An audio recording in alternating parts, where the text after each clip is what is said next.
OSHA law requires construction employers to provide a workplace that is free from recognized hazards. Yet every day, construction workers face dangers that threaten their health and their lives. If your employer allows OSHA violations to occur, you should bring them to the immediate attention of your craft steward, employer, or OSHA. Most importantly, you must be alert. It's your life that's at risk.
It was a pretty bad accident.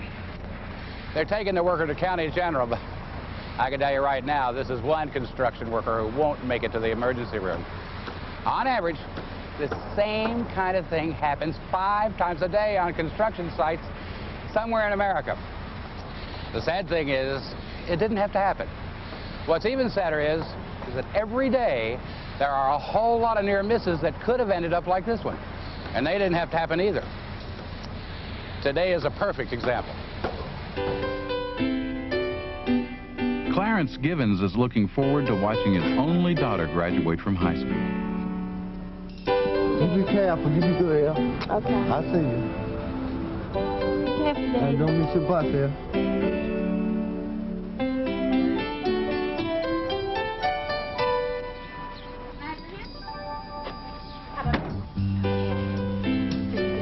Joanne Kimball is a single parent whose pride and joy are her 2 kids.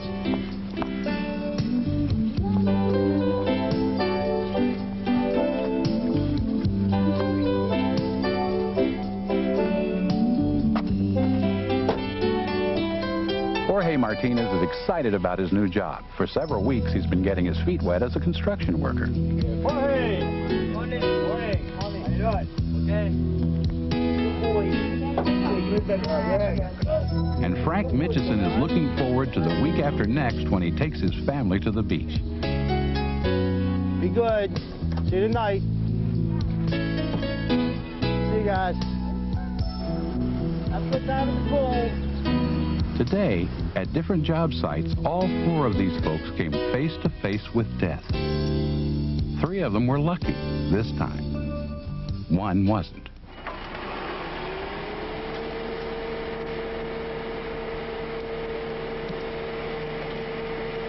Jorge Martinez and his foreman are connecting a segment of sewer line on a road construction project. They're working inside a trench box that will protect them if the walls cave in. But Jorge's foreman is violating OSHA regulations by having the ladder outside the box. That means they're both taking a risk every time they have to get in and out of the trench.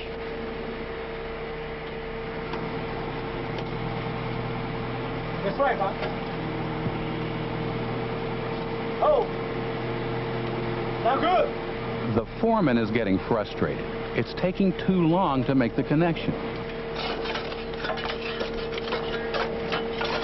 It's tough from this end. So he tells Jorge to go to the other side just for a few minutes, just long enough to clear away some dirt and line up the pipe. He's risking Jorge's life.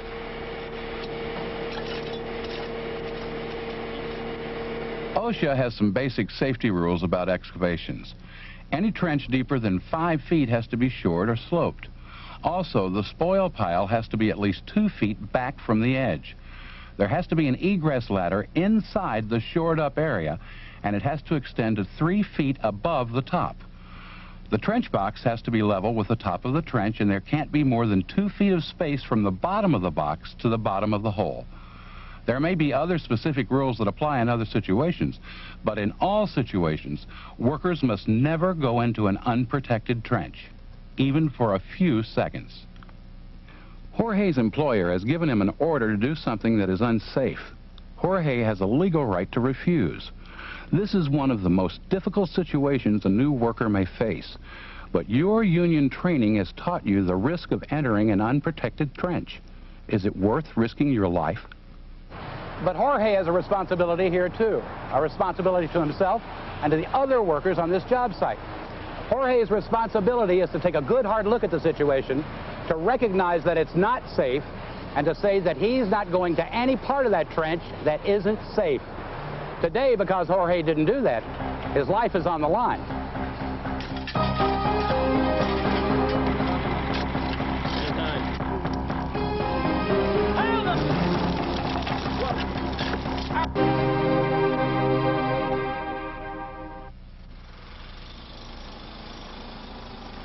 Clarence Givens is a signalman. Because drivers of heavy equipment can't see where they're backing, it's Clarence's job to make sure that the vehicle doesn't hit anyone or anything.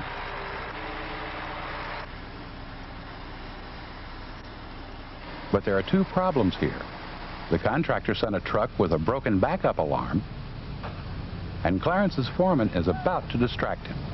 Clarence, when you get done here, I got another truck coming in on the other side of the job. I want you to back him in and dump him. Contractors have a responsibility to make certain that everything on a job site meets common sense OSHA safety standards. Signalmen and drivers have a standardized set of signals for communication. The signalman must be positioned to the side and far enough back to see the truck and anything that could cross its path. And the driver must keep visual contact with the signalman. But let's not forget about Clarence, because he has a responsibility in this situation too. Construction is dangerous work. His responsibility is to keep his eyes and ears open at all times, especially when he's helping a truck back up. And because Clarence didn't do that, today just might be his last.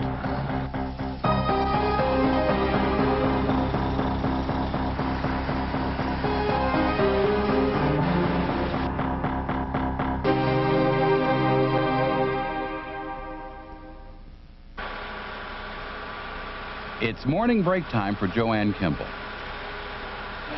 On a construction site, when it's a hot summer day, that usually means finding the closest source of cold water. But you don't take a break from safety during breaks from work. Joanne found a water jug sitting right on the crane. As she takes that cool, refreshing drink, Joanne leans against the crane to relax. But she fails to see that it's getting dangerously close to an overhead power line. If the crane gets too close to the power line, Joanne becomes a statistic.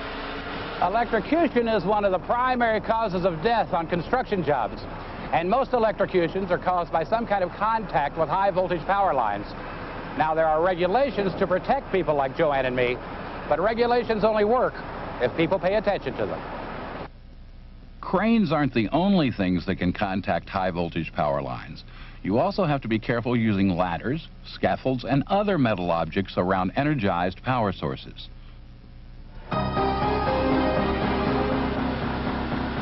Joanne's employer has not implemented an effective safety program to identify potential hazards like this one. This is a blueprint for disaster.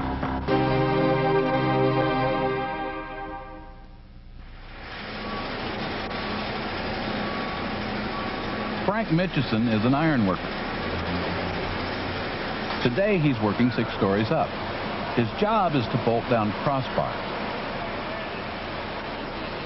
Frank is not as protected as he should be. He should be wearing a body harness. But at least he's wearing a safety belt with a lanyard. Iron workers call it a monkey tail. And for the most part, Frank is making use of it.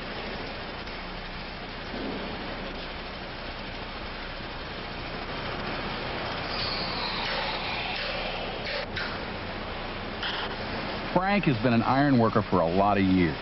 Even though working at these heights has become second nature, he's generally pretty careful. But Frank's in a hurry, and this connection looks easy. So, Frank is not going to hook up.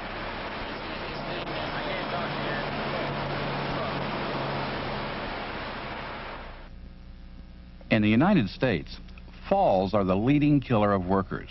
You should always use a fall protection system that suits the job you're doing. And if equipment is involved, you have to know how to use it and maintain it. Your employer must ensure that you are trained. Ask and take advantage of the training. Your union may also offer it. The real shame here is that Frank ties off probably 95% of the times when he should, so he knows better. You just can't cut corners when it comes to safety, and Frank's about to find that out the hard way.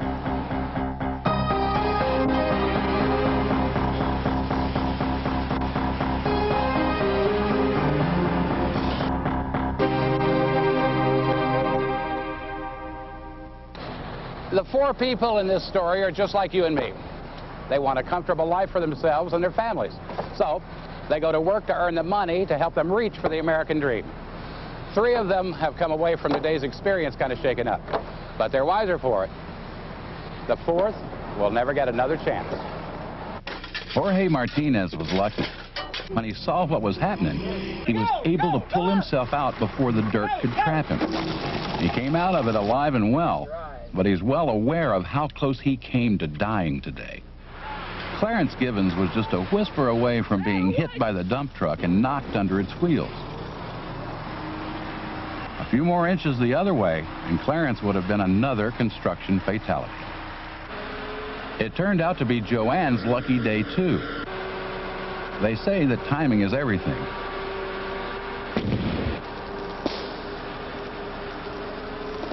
In Joanne's case, timing was the only difference between life and death. Frank Mitchison never had a chance. When he lost his balance, his lanyard wasn't attached, and he fell 6 stories.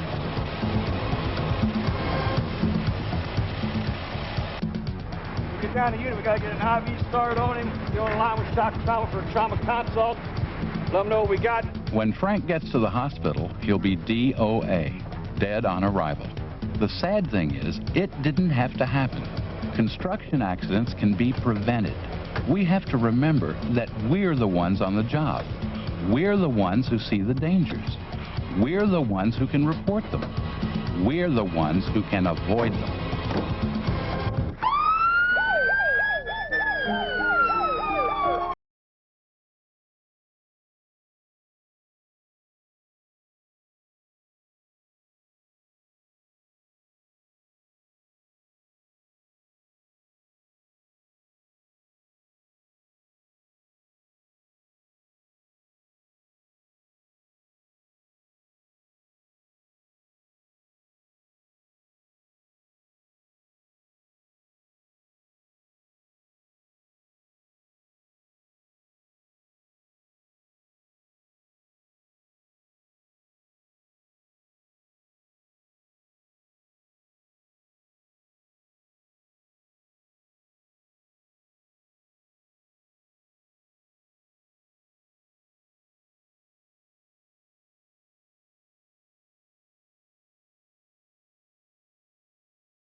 Make the choice.